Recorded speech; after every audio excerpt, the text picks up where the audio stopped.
What's up guys? In this video I'm just gonna be showing you how I made this super in your head, your subconscious kind of vocal sounding effect. Let me show you these dry vocals I have. Second, here we go.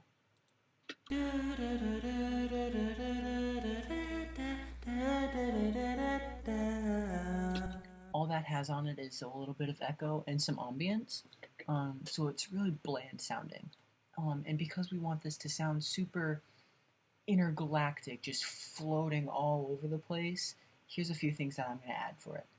First thing I did was add some sub bass. That's not the first thing I did, but it's in there, and I put that all the way down. I put that on the back burner purely because I don't want it to be too heavy on the low ends. The next thing I did is I added some reverb, obviously. Let's hear how that sounds real quick. It just gives it a little bit of extra space. I had stereo spread and a spreader, which is a spreader is kind of, it's a modulator, so you can relate it to a chorus, ensemble, which I also think I have an ensemble. Yeah. So here's how we're at right now.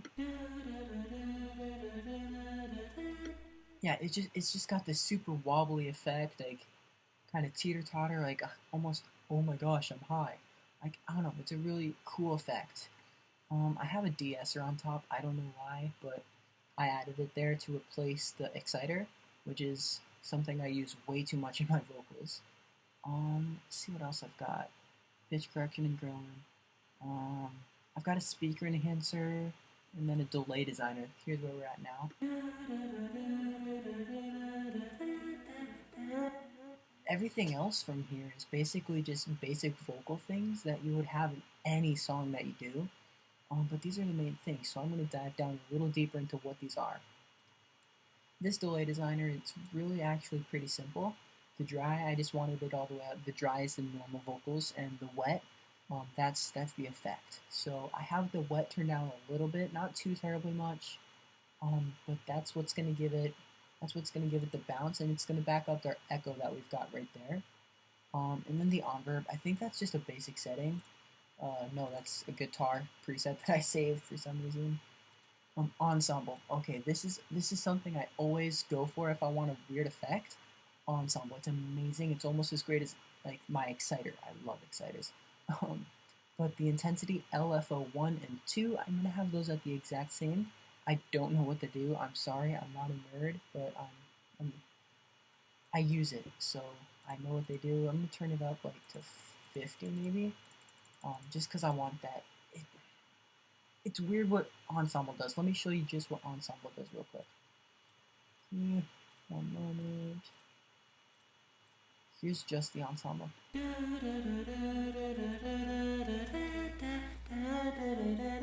It gives it this super cool effect, and I don't know why, but it's super pleasing to the ears. And then we had spreader and de-esser.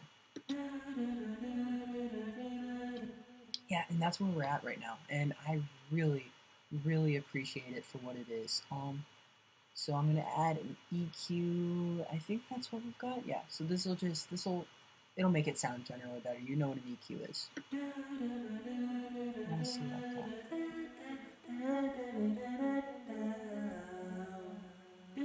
Okay, so it's just a low cut and stuff.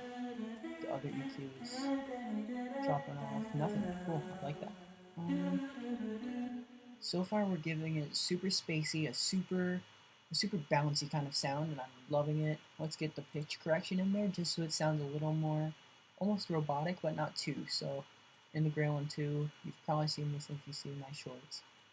But this is I have it at 5.8 milliseconds for smoothing. So it'll give it a little leg room, but it also snaps it pretty quick. I love that. It's perfect, and then the compressor and the gain, that's just going to give it the volume.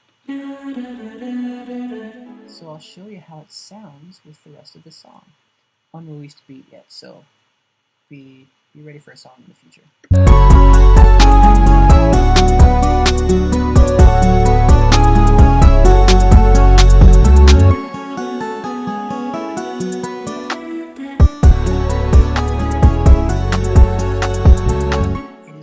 Vibe, just hearing that, it's just floating around around in your head. It sounds like you're subconscious.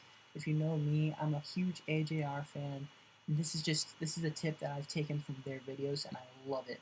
Their songs are fantastic, and their production style is immaculate. So that's just a quick tip on how to make that